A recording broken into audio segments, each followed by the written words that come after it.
Vamos a buscar el libro de los Hechos, capítulo 1. En mis lecturas volví a leer parte de este libro, no lo he terminado todavía, y siempre la escritura, y es un desafío para mí leer los mismos pasajes porque siempre tienen algo nuevo que resalta, que el Señor muestra, que el Señor enfatiza para nosotros, y es así que vamos a leer el capítulo 1 de Hechos para ver cómo el Señor tiene orientación para nuestra vida.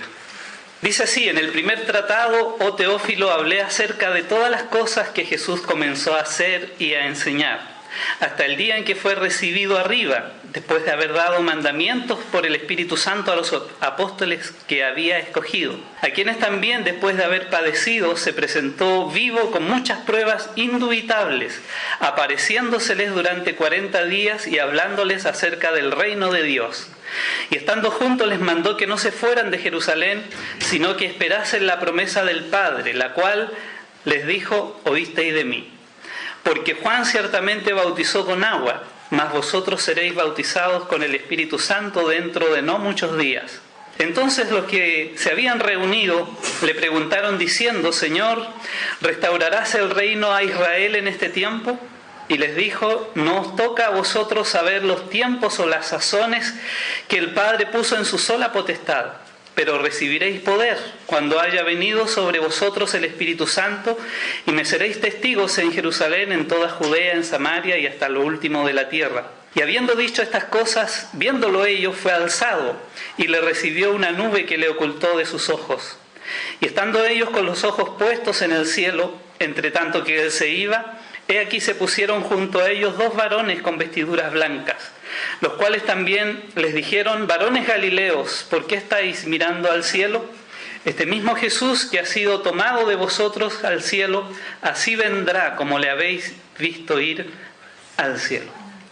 Varias cosas aquí en cuanto a cómo Lucas, el autor del libro de los Hechos, el escritor, va relatando algunas cosas que él ha investigado y ha puesto por escrito, esas pruebas indubitables que dan testimonio de la resurrección del Señor Jesucristo. Es uno de los temas en este libro, y habla de la promesa del Espíritu Santo: vosotros seréis bautizados con el Espíritu Santo, y falta el fuego ahí, dentro de no muchos días.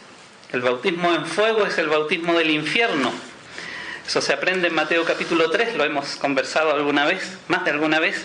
Y después viene esta promesa de recibir el poder a través de la presencia del Espíritu Santo en sus vidas. Después, la ascensión del Señor, un hecho muy notable que no es como se lee por ahí, que Él subió arriba de un ovni y se lo llevó el ovni. Dice que Él ascendió, mire las palabras, dice: y una nube lo ocultó de sus ojos. Y así se fue.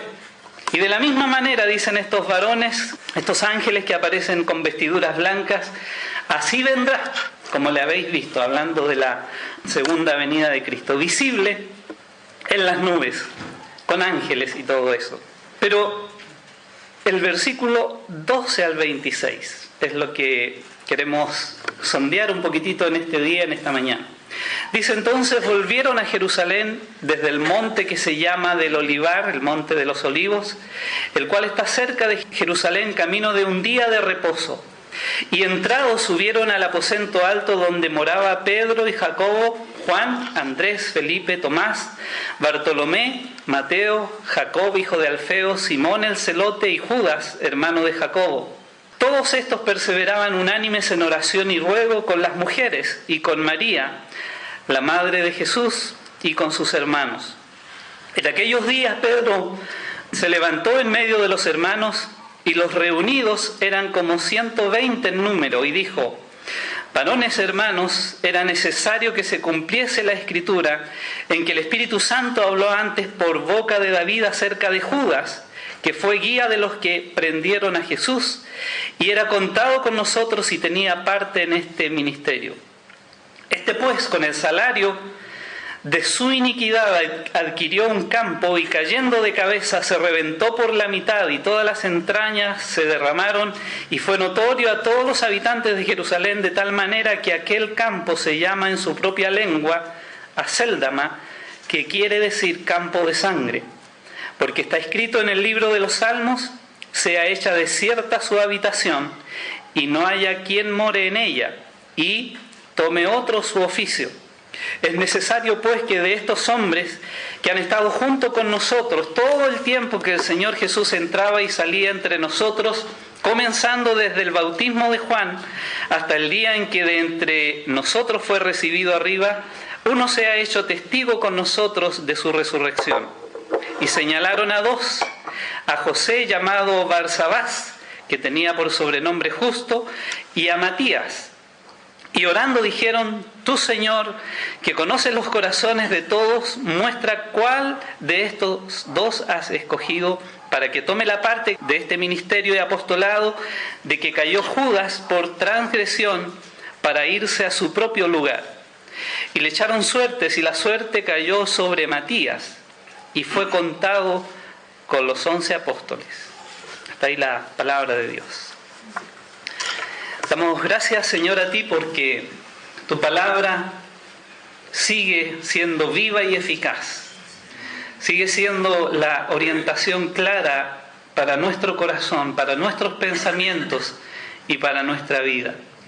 Queremos, Señor, que estos, diríamos, valores, disciplinas que podemos encontrar en este pasaje, podamos, Señor, aplicarlos a nuestra vida, mantenerlos sobre todo en nuestra vida siempre. Oramos, Señor, porque tropezamos, nos cuesta, Señor, mantenernos. Cualquier cosa a veces nos distrae de lo que es esencial en nuestra vida. Por eso, Señor, ayúdanos a marcar en nuestra mente, en nuestra conciencia, lo que tú deseas y esperas de nosotros, para que podamos vivir en victoria, para que podamos realmente tener un avivamiento constante, Señor, en nuestros corazones. Dirígenos, Señor, en el uso de tu palabra y que ésta sea para edificación, para orientación de nuestras vidas, en este año, en este tiempo y para el resto de los días que nos toque, Señor, vivir en esta tierra. Gracias, Señor, por estar con nosotros. Gracias, Señor, por dar claridad a nuestros pensamientos a través de tu Espíritu Santo. Gracias, Señor, porque esta palabra es clara, es pertinente a nuestra realidad, Señor, hoy día y en cualquier tiempo. Oramos, Señor, por tu guía en esta mañana, en el nombre de nuestro Señor Jesús. Amén. No sé si usted ha leído últimamente el libro de los Hechos, para no leérselo todo. Uno solo, así que vamos a tener que leerlo. Pero, mire, toda esta dinámica que se ve en los capítulos 2, en los capítulos 3, 4, 5, 6, 7, 8, hasta después detenerse en el ministerio de Pablo, pero debió ser realmente impresionante, impactante ver y vivir ese ambiente de avivamiento continuo, le llamo yo, de cómo el Señor está obrando a través de sus siervos, a través de la iglesia, a través de la palabra, a través de la oración. Se habla mucho de la oración en este libro, a través de la congregación, porque están siempre reunidos, siempre vuelven a cargar las pilas ahí congregándose.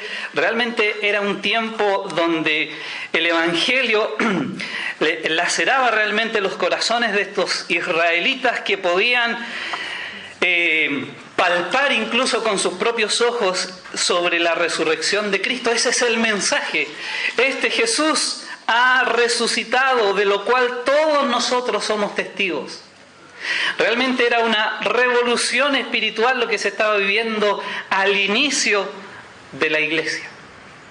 ¿Y cómo estamos terminando? Al final de la iglesia. Guateando.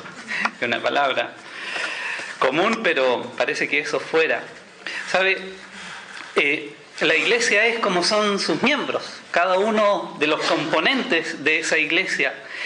Y si tomáramos estos principios que podemos encontrar en este pasaje y los aplicáramos personalmente a eso, va a ser el llamado, podríamos realmente tener un avivamiento continuo, una vida de triunfo, de victoria. Y eso no significa sin problemas, porque vamos a ver que los apóstoles son azotados, en cárceles, son injuriados, pero ellos siguen adelante, tienen de no sé dónde una capacidad para poder sobreponerse a todo, y realmente ellos hacían su parte, y esa parte es la que nosotros tenemos que centrarnos, porque cuando dice recibiréis poder, ese poder viene del Espíritu Santo de Dios, obrando en ellos. Pero para que ese poder del Espíritu Santo fluya a través de ellos, ellos están haciendo ciertas cosas que son importantes para nosotros, para notar realmente si estamos viviendo así, de triunfo en triunfo, de victoria en victoria. Aún en la cárcel, aún en afrentas, pero también en los triunfos que se ve en el relato de este libro. El Espíritu Santo es el poder de Dios actuando, pero el Espíritu Santo va a usar lo que somos, lo que tenemos y aún lo que sabemos.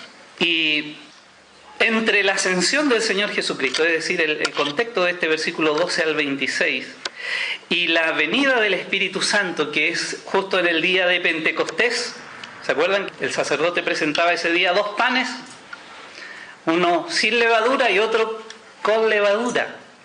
Pero eso era otro estudio. Y entre esos 2 eventos, la ascensión y la venida del Espíritu Santo, hay 10 días. 10 días de paréntesis donde los apóstoles están y los discípulos, los 120, están haciendo algo. Y eso es lo que queremos que el Señor nos muestre a través de estos versículos. ¿Qué estaban haciendo? ¿Qué estaban haciendo? ¿Cómo lo estaban haciendo? Por eso hablábamos en la oración de hacerlo constantemente.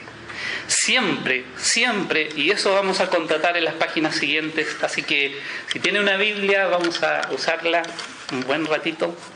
Ya ha sido mucho descanso todas las vacaciones, así que vamos a usar la palabra de Dios. En primer lugar, para tener una vida avivada, de avivamiento, para tener una vida victoriosa, para andar de triunfo en triunfo, debemos andar o estar siempre obedientes. Lo primero, siempre obedientes.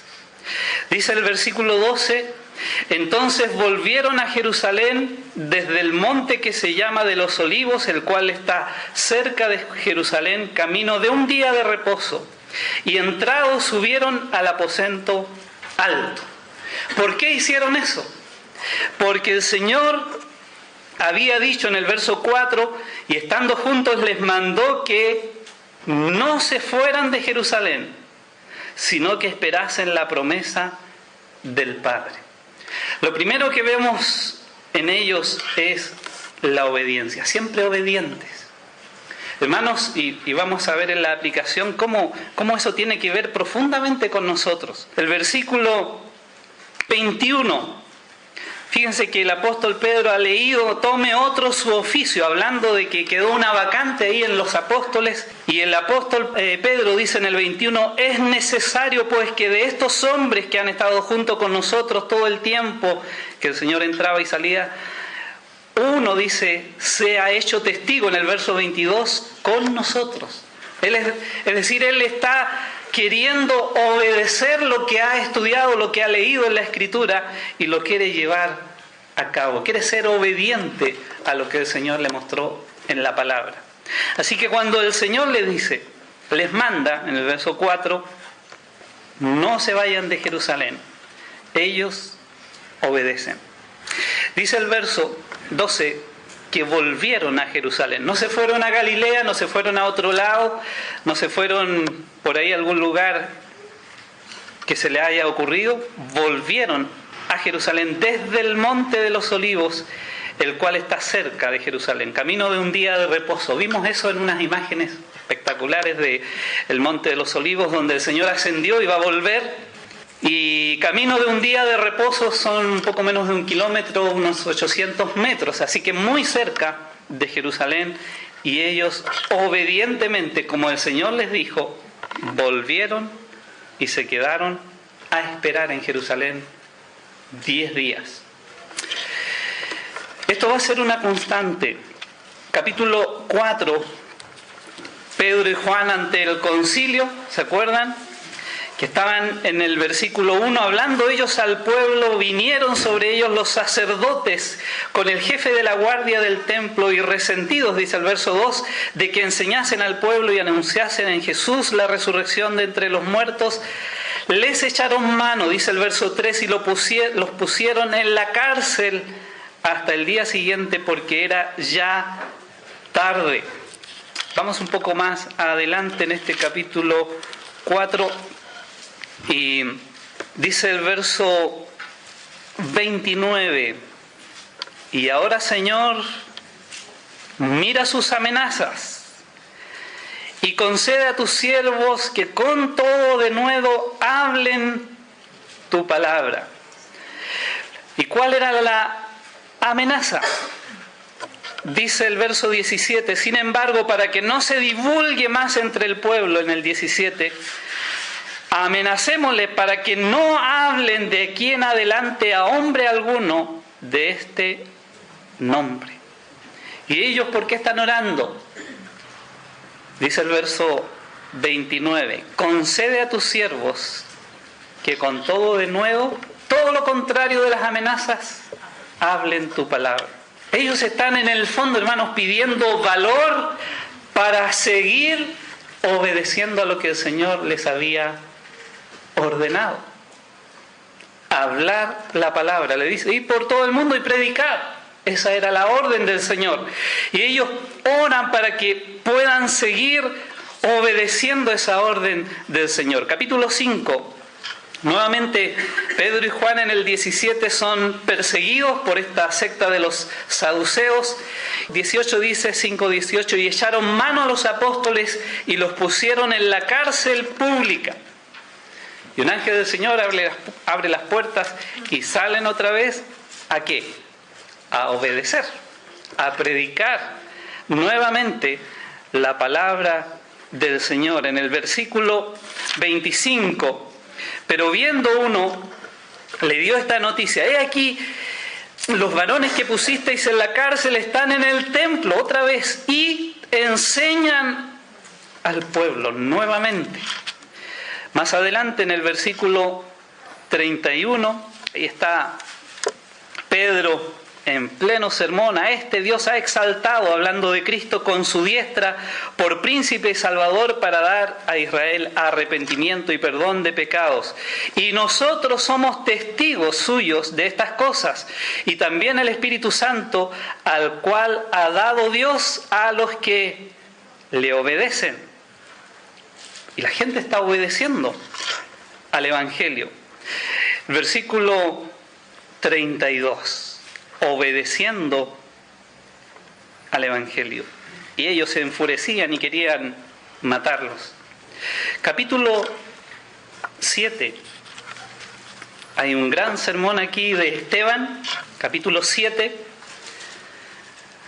Del 1 al 60. No, tanto no. El 60 nomás. Y puesto de rodillas, clamó a gran voz, Señor, no les tomes en cuenta este pecado. Y habiendo dicho esto, durmió. Un hombre que ofrece su vida porque ha dicho algo que ahí a los presentes, los oyentes, no les gustó. ¿Dónde está eso? En el verso 39 del capítulo 7 dice, hablando de Moisés, al cual nuestros padres no quisieron obedecer. 7:39. No quisieron obedecer, sino que le desecharon, y en sus corazones se volvieron a Egipto. No físicamente, sus corazones. No quisieron obedecer. Bueno, les dice otras cosas más duras, pero no quieren obedecer. Capítulo 9. Esencialmente lo que pasa con Pablo, o Saulo en este punto, cuando se encuentra con el Señor a mediodía, dice en el verso 3, mas yendo por el camino, aconteció que al llegar cerca de Damasco, repentinamente le rodeó un resplandor de luz del cielo, y cayendo en tierra oyó una voz que le decía, Saulo, Saulo, ¿por qué me persigues? Él dijo, ¿quién eres, Señor? Y el Señor le dijo, yo soy Jesús a quien tú persigues. 9:5. Dura cosa te es dar coces contra el aguijón. Él, temblando y temeroso, dijo, Señor, ¿qué quieres que yo haga? ¿Qué quieres, Señor? Yo quiero obedecer. Aquí estoy rendido, dispuesto, totalmente en tierra, ciego además, porque la luz le cegó, y él no tiene otra cosa que decir, ¿qué quieres, Señor, que yo haga? Yo quiero obedecer. Capítulo 10, tremendo capítulo aquí en la conversión de Cornelio. Dice en el versículo, les relato un poquitito. Él tuvo una visión, dice el verso 10, y tuvo gran hambre y quiso comer, pero mientras le preparaban algo le sobrevino un éxtasis. Y vio el cielo, no era una dosis de éxtasis, le sobrevino una visión. Vio el cielo abierto y animales inmundos y animales limpios, y se le dice, mata y come. Y él no entiende nada, queda ahí confuso. Pero versículo 20 dice, levántate pues y desciende, eso le dice el Espíritu, y no dudes en ir con ellos porque yo los he enviado. Y lo que sigue es que el apóstol Pedro los hace entrar a estas personas que venían de parte de Cornelio a su casa a buscarle, y dice el versículo 25, cuando Pedro entró, salió Cornelio a recibirle y postrándose a sus pies adoró. Mas Pedro, como él no se creía papa, le levantó en realidad diciendo, levántate pues yo mismo también soy hombre. Y hablando con él, entró y halló a muchos que se habían reunido. Y les dijo, vosotros sabéis cuán abominable es para un judío juntarse o acercarse a un extranjero. Pero a mí me ha mostrado Dios que a ningún hombre llame común o inmundo. Por lo cual, al ser llamado, vine sin replicar. Obediencia es lo que vemos a través del libro de los Hechos. Sin replicar. Esa es verdadera obediencia, yo creo. Siempre uno obedece, pero ya a la tercera, cuando viene el coscorrón. O a veces pasado el coscorrón. Hermanos, la obediencia es algo que caracterizó el poder revolucionario de estos hombres de esta primera iglesia. Por eso, siempre obedientes. Es lo que corresponde a nuestra vida de fe. ¿Sabe? La predicación va a ser el cambio en nuestras vidas, en usted, en mí, cuando nosotros comencemos a hacer esto, a obedecer. Y el problema muchas veces no está en la palabra, es muy claro lo que el Señor y sus instrucciones son en su palabra, y tratamos de bosquejarlo de la manera más clara. Y no es que no entendamos. Entendemos y podemos almacenar eso, incluso escribirlo y tenerlo allí y repasarlo. Nuestro problema está en la obediencia. ¿Cuántos problemas nos ahorraríamos si fuésemos más obedientes? Pero como la palabra entra nomás y no se ejecuta en nuestra vida, es que tenemos que volver a pasar por cosas en nuestra vida que nos vuelvan a recordar que debemos obedecer. No es solo venir aquí a escuchar cosas nuevas, bonitas e interesantes, es venir con esa disposición de obedecer. Israel dijo en el Antiguo Testamento, cuando el Señor les habló, se emocionaron de tal manera con la palabra, haremos todas las cosas y obedeceremos. Pero a los días andaban haciendo todas las otras cosas y desobedeciendo. Es una característica en Israel. Habrá victoria, hermanos, habrá avivamiento constante si somos siempre obedientes. Y sabe, yo decía, corresponde a nuestra vida de fe, porque ¿sabe qué es lo que es la fe? Fe es hacer la voluntad de Dios sin réplica. ¿Le creemos o no le creemos? Entonces hagámoslo. Es lo que está diciendo. Es lo que me gustó esta frase aquí, podrían subrayarla. Por lo cual, al ser llamado, 10:29, vine sin réplica. Más adelante, y no hay tiempo para tanto, pero vemos que los apóstoles querían hacer acá algo y el Espíritu no se los permitió. Obedientemente van a otro lado. Son realmente guiados porque son obedientes. Obedientes. Por eso, siempre obedientes. Y esto es algo para hacer. Ya lo entendemos, ¿cierto? Lo sabemos. Es la clave de la victoria en nuestra vida, es la clave del triunfo de nuestro avivamiento, pero ahora nos toca hacer. Siempre obedientes. Segundo, siempre congregados. Volvamos al capítulo 1, dice, versículo 13, y entrados subieron al aposento alto donde moraba Pedro, Jacobo y Juan, Andrés, Felipe, Tomás, y ahí están los nombres de los apóstoles, Judas, hermano de Jacobo. Todos estaban perseverando unánimes, dice el verso 14. Así que el 13, siempre congregados. Ciertamente, hay que ir a trabajar todos los días, salir cada día, y como se va acercando el tiempo tenemos menos reuniones. Así que las que hay que aprovecharlas. Yo no digo que no vaya a descansar y no vaya de vacaciones, todo tiene su tiempo y su lugar, pero hermanos, necesitamos de la congregación en nuestras vidas. Capítulo 2, y esto ya lo hemos visto muchas veces, dice en el 44, 2:44, todos los que habían creído estaban juntos. Todos los que habían creído estaban juntos. En el 46 perseveraban unánimes. Así que estaban siempre congregados, siempre en contacto unos con otros. Ninguno quedaba por ahí colgando sin saber qué pasó de él, porque toda la iglesia estaba preocupada. Y llegaron a ser en este capítulo 3.000 personas, en el 5.000 más.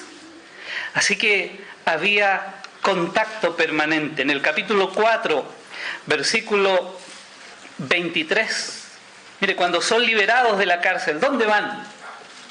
¿Dónde van? Puestos en libertad, vinieron a los suyos.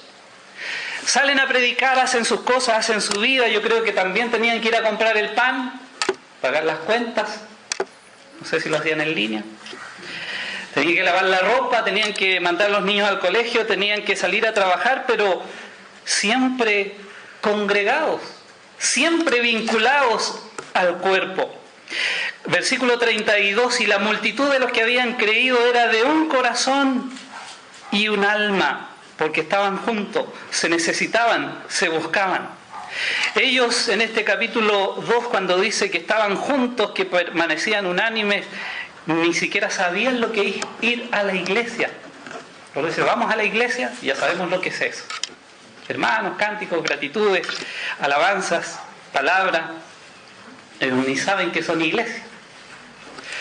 Pero van a conocer y entender eso más adelante. Pero recién en el capítulo 5 se menciona a este grupo como tal, como iglesia. Miren el 5:11, y vino gran temor sobre toda la iglesia y sobre todos los que oyeron estas cosas. Se corrió la voz de lo que había pasado ahí, particularmente con Ananías y Zafira. Así que siempre congregados.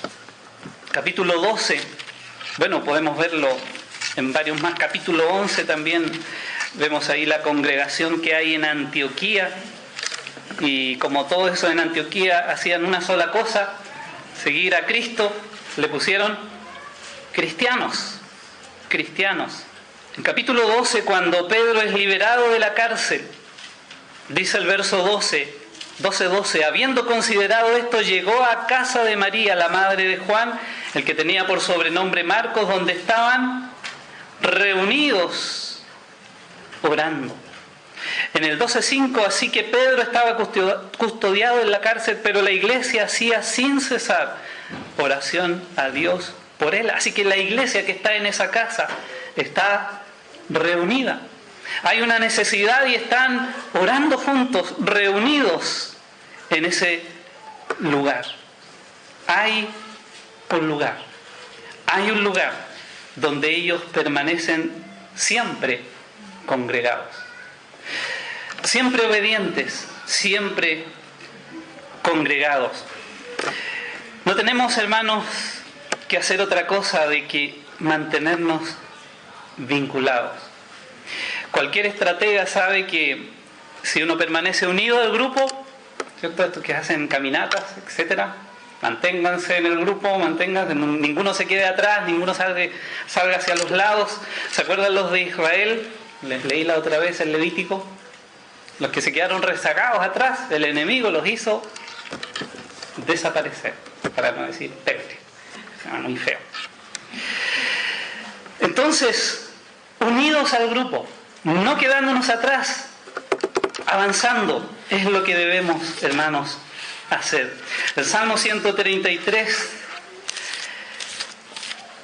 dice: mirad cuán bueno y cuán delicioso es habitar los hermanos juntos en armonía. ¿Les gusta habitar juntos en armonía? Sobre todo si hay una comida por ahí. Pero hermanos, si les gusta, ¿por qué se desaparecen? Dice: es como el buen óleo sobre la cabeza, el cual desciende sobre la barba de Aarón y baja hasta el borde de sus vestidos. Es como el rocío de Hermón, ese rocío arriba que baja y desciende sobre los montes de Sión. Lo explican muy bien los meteorólogos esto. Porque allí envía Jehová bendición, ese refresco. Fíjense que siempre viene de arriba. ¿Y dónde? Donde están los hermanos juntos. El Señor allí dice que envía bendición. Siempre congregados. Siempre congregados. No tendríamos que andar buscándote. Tendríamos que saber de ti. Victoria. No hay victoria en nuestra vida si no permanecemos siempre congregados. Porque el Señor va a echar mano de cualquiera que ande por ahí lejos, descuidado, como está solito, es una presa fácil. Aquel que anda como león urgente sabe a quién atacar. No te descuides. Siempre comunicados, eso está más claro. Siempre obedientes, siempre congregados. Capítulo 1, verso 14. Todos estos perseveraban unánimes en oración y ruego. Con las mujeres y con María, la madre de Jesús. Esas mujeres pueden ser las esposas de los apóstoles o pueden ser las mujeres que compartían y respaldaban el ministerio de Jesús. Y con María, la madre de Dios, de Jesús, ni siquiera dice Jesucristo, porque ahí liga Jesucristo como Mesías. Jesús. Y la última vez que se menciona a María, por si acaso. Y con sus hermanos, los hermanos de Jesús. ¿Tenía hermanos Jesús? Mateo 13, siempre inmaculada, virgen. Bueno, Mateo 13 dice en el verso 55, ¿no es este el hijo del carpintero? ¿No se llama su madre María y sus hermanos? Y están los nombres más encima: Jacobo, José, Simón y Judas. Pero ¿sabe? Como la doctrina católica, María siempre virgen, esa enseñanza es algo fundamental. Le dijeron que esa palabra hermanos pueden ser familiares, segunda, tercera generación, o hermanos cercanos o lejanos. ¿Y sabe qué? Tienen razón. Adelfos significa eso. Un hermano lejano o un hermano lejano allá, cercano acá. Qué pena, ¿no? Pero sigamos. hermanos aquí siempre comunicados. En el versículo 24, cuando van a elegir el reemplazante del apóstol que falta, dice, y orando, dijeron. Actuaron bien, ¿eh? Cuando eligieron suplir con Matías ahí el puesto vacante entre los 12. Pablo tiene otro propósito, es diferente a los 12, así que no cometió un error, como algunos podrían decir que se adelantó Pedro en elegir un apóstol cuando venía el apóstol Pablo. Pablo, cuando aparece, no tiene el propósito de reemplazar a alguien. Él es, según el capítulo 9, apóstol a los gentiles y no hay ningún problema. Así que ellos seguían no solamente por un par de principios ahí para elegir ese apóstol, sino también lo someten a oración, y la suerte que, como dice el verso 29, Dios obraba así antes de la venida del Espíritu Santo, cayó sobre Matías y fue contado con los 12. Vemos más adelante que a lo mejor murieron más apóstoles y no los iban renovando, pero este grupo inicial, principal, eran 12. Capítulo 3, versículo 1. A ver si siempre comunicados. Oraron ahí nomás a la empezada y después nada. Dice, Pedro y Juan subían juntos al templo a la hora 9, a las 3 de la tarde, la de la oración. Y allí se encuentran con ese cojo. Pedro y Juan suben a la hora de la oración. Vivían una vida piadosa, siempre comunicados con el Señor. En el capítulo 4, ya lo mencionamos, en el versículo 24, 4:24. Y ellos, habiéndolo oído, alzaron unánimes la voz a Dios, es decir, están orando. Y dijeron, soberano Señor, tú eres el Dios que hiciste el cielo y la tierra, el mar y todo lo que en ellos hay. Así que están ahí en su oración. Lo que compone esta oración es un reconocimiento, una adoración al Señor. Y citan la Escritura, la palabra, que por boca de David tu siervo dijiste, ¿por qué se amotinan las gentes, los pueblos piensan cosas vanas? Se reunieron los reyes de la tierra y los príncipes se juntaron en uno contra el Señor y contra su Cristo. Se unieron, dice el 4:27, en esta ciudad contra tu santo Hijo, y allí piden valor, como hemos leído antes, para seguir obedeciendo. Siempre comunicados. En el 6:4 están orando otra vez. Nosotros, dice, persistiremos en la oración y en el ministerio de la palabra. ¿Qué van a hacer los líderes? Tienen que poner ciertas prioridades. No pueden atender a tanta gente.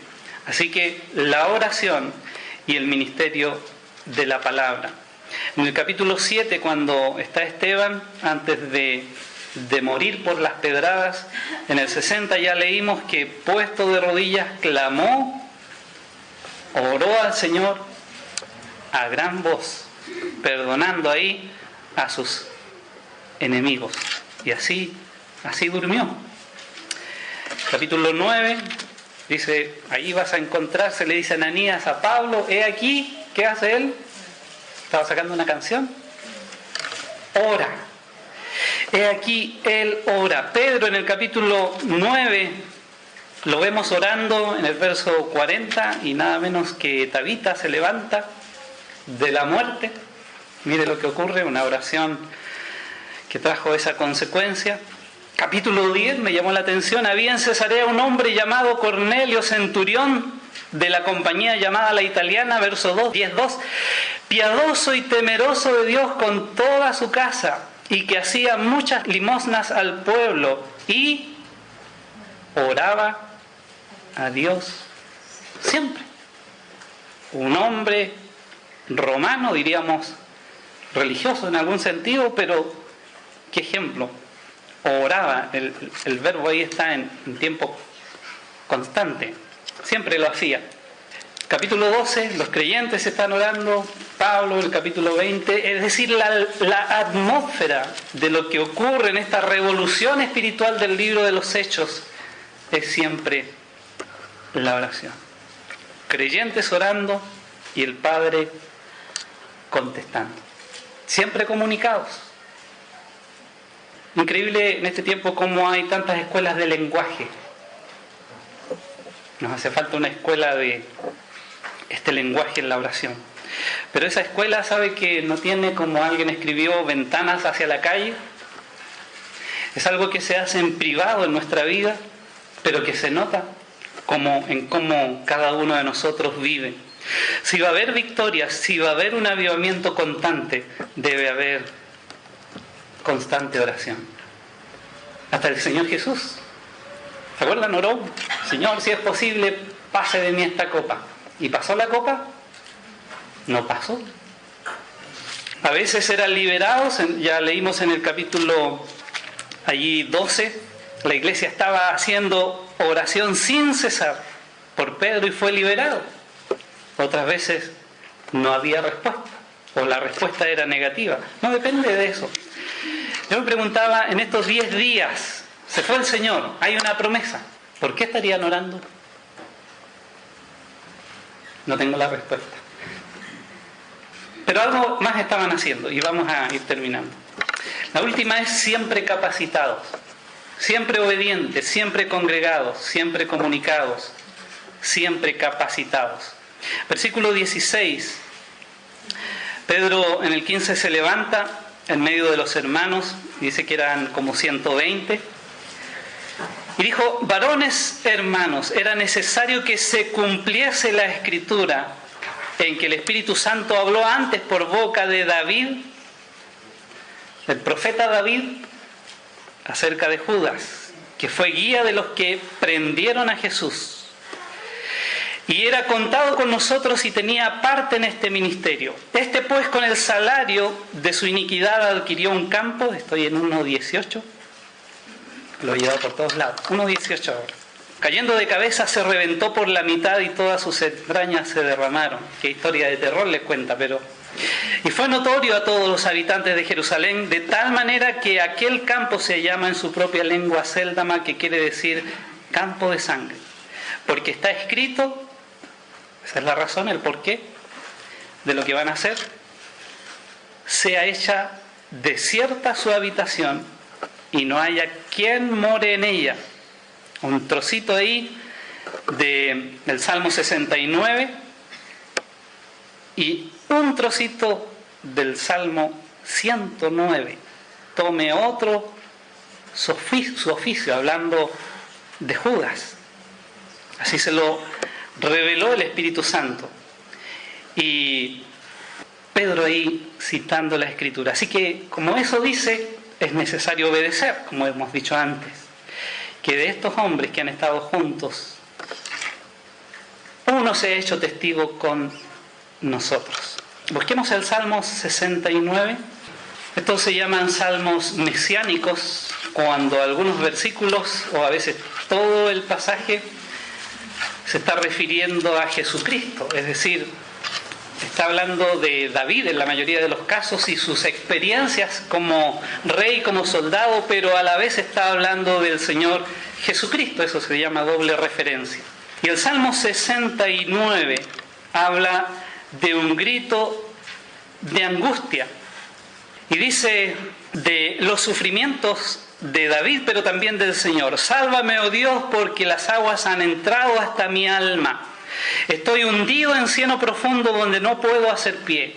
Era su experiencia, pero también la experiencia del Señor Jesucristo en la cruz.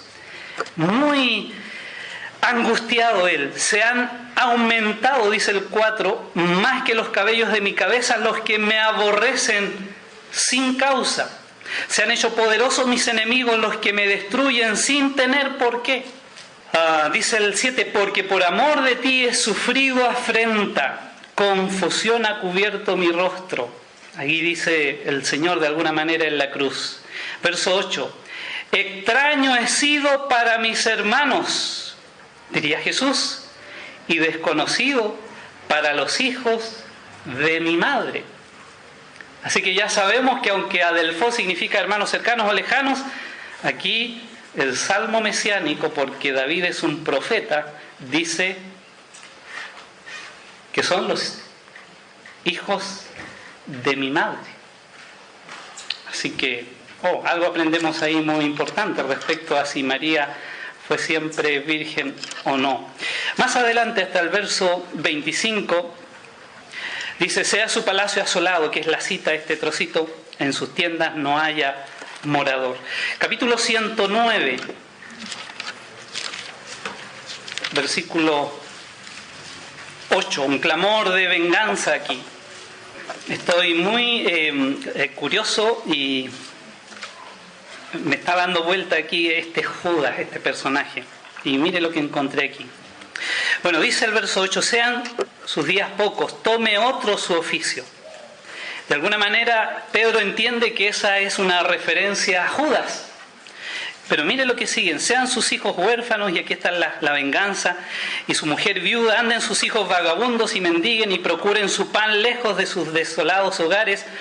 109:11, que el acreedor se apodere de todo lo que tiene y extraño saquee en su trabajo, no tenga quien le haga misericordia, ni haya quien tenga compasión de sus huérfanos. Y sigue hablando de Judas.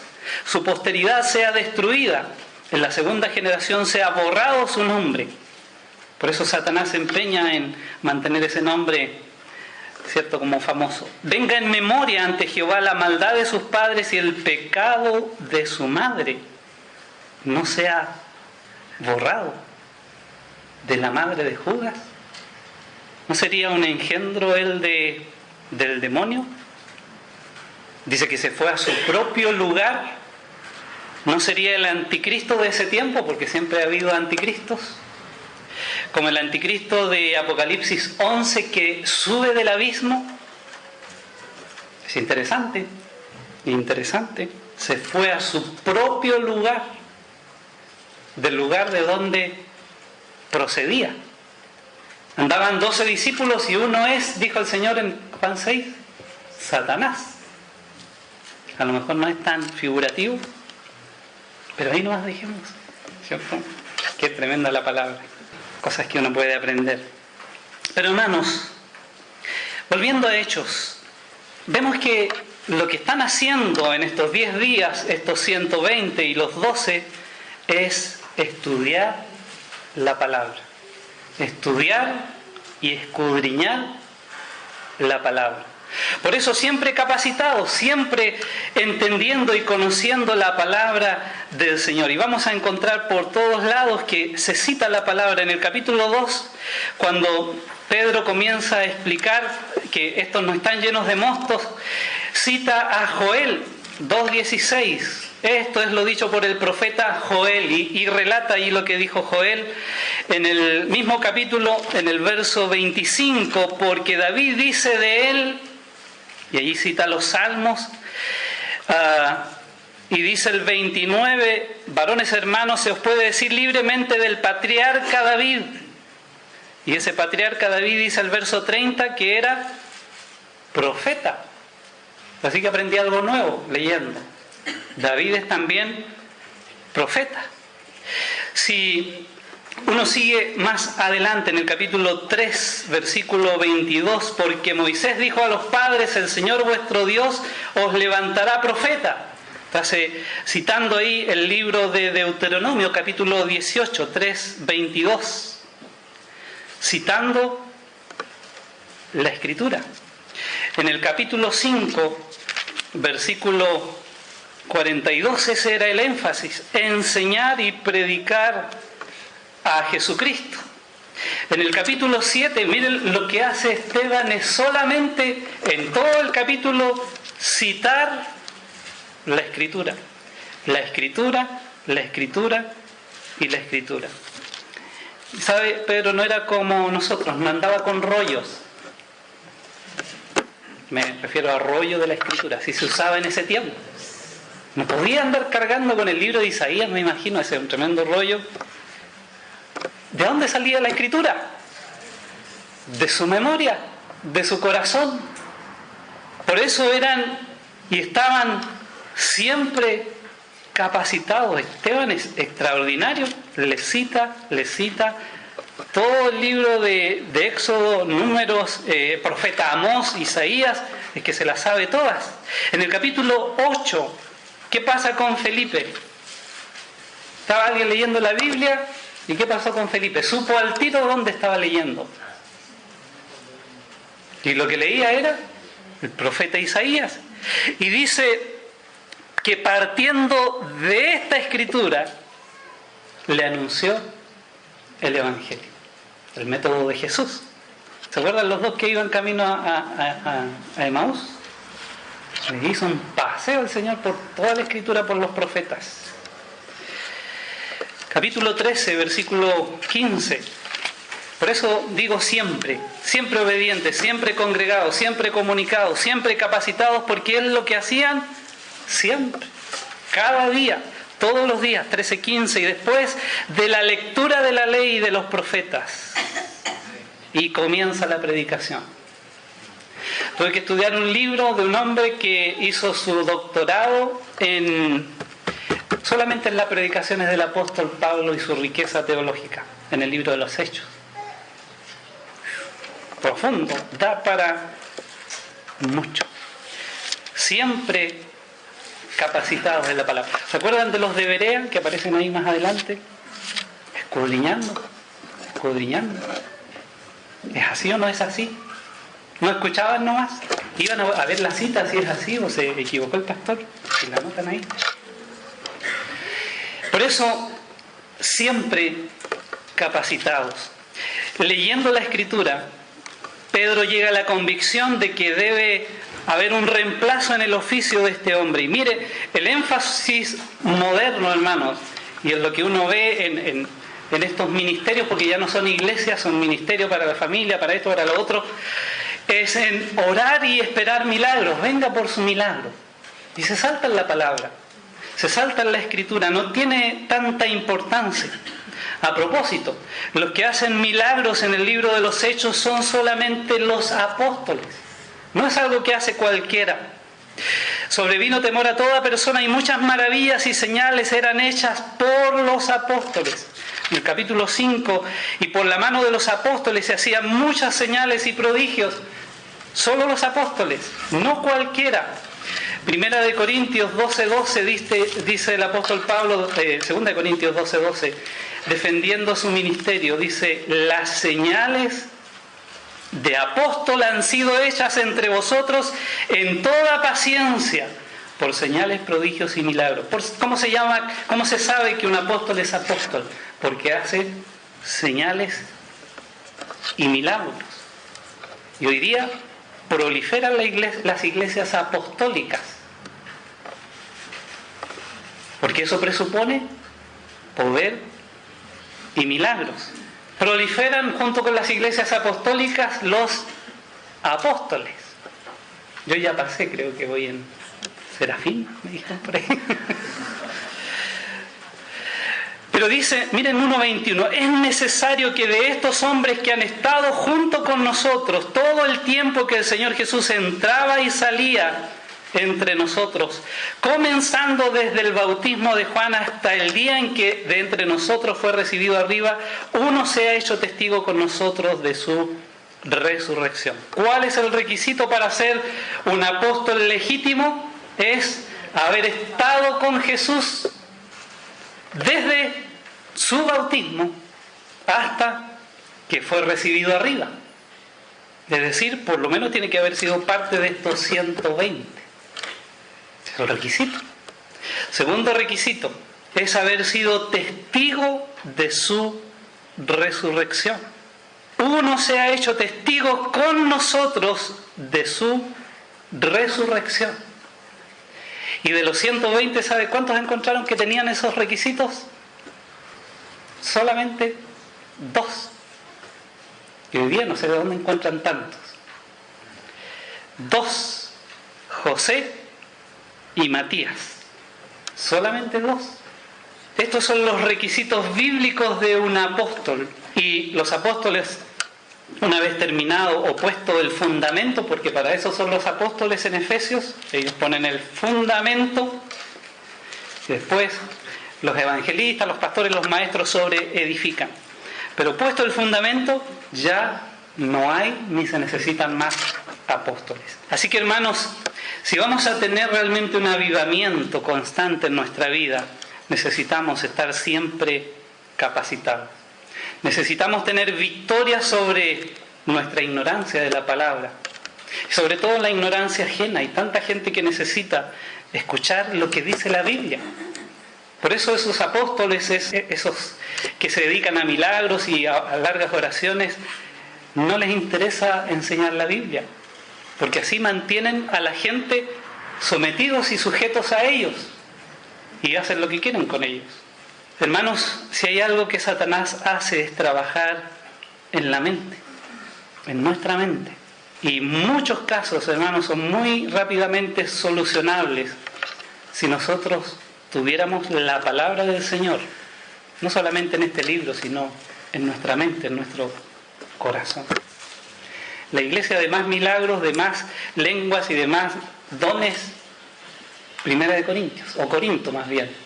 Y busque usted, porque siempre ahí dice, habla de la ignorancia que tienen ellos.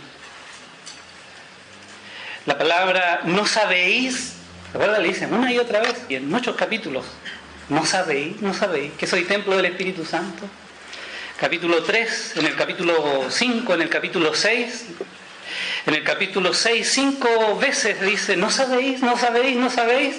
Y le estaban enrostrando de alguna manera que estaban ignorando, pasando por algo que deberían saber. En el capítulo 9, capítulo 12 y 16, no sabéis.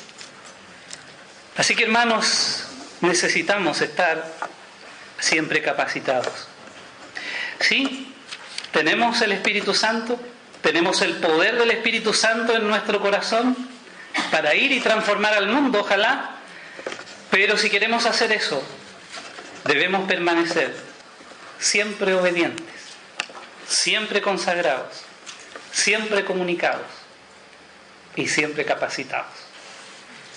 ¿Les parece bien? Tiene que ser amén, porque de la Escritura es lo que hacían. Debe ser nuestra práctica siempre. Hermanos, oremos al Señor. Padre, gracias por tu palabra viva, eficaz, clara, Señor.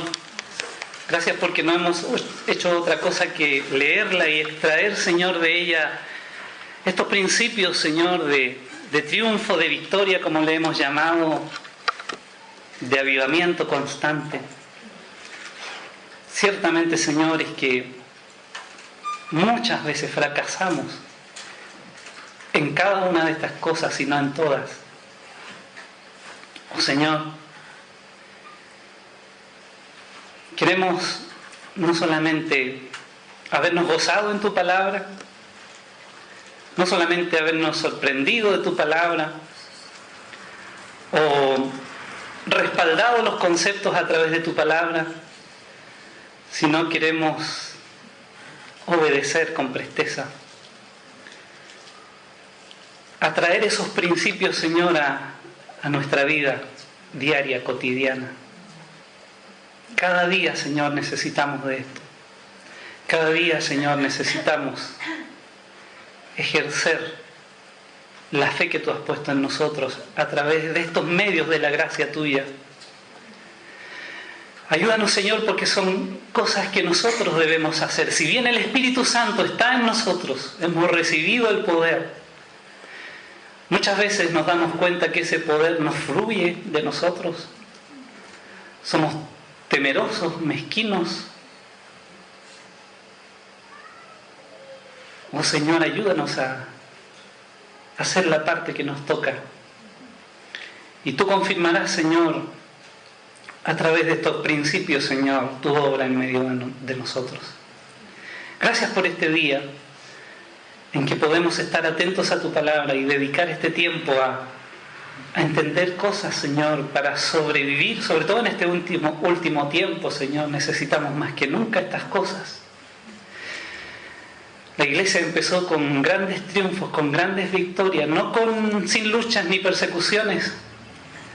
Pero, Señor, tu palabra nos muestra que estamos terminando la historia de la iglesia con apatía, con indiferencia, con falta de compromiso, con tibieza. Por eso, Señor, no quisiéramos ser hallados así cuando tú vengas, sino que queremos que nuestro corazón se inflame con estas cosas, para que contagiando a otros podamos permanecer como una iglesia viva, como una iglesia a través de la cual tú estás obrando. Dirígenos, Señor, a través de tu palabra, y que estas cosas queden guardadas en nuestro corazón, en nuestra mente, para vivirlas cada día. Lo pedimos, Señor, en el nombre bendito de nuestro Salvador Jesús. Amén. Gracias.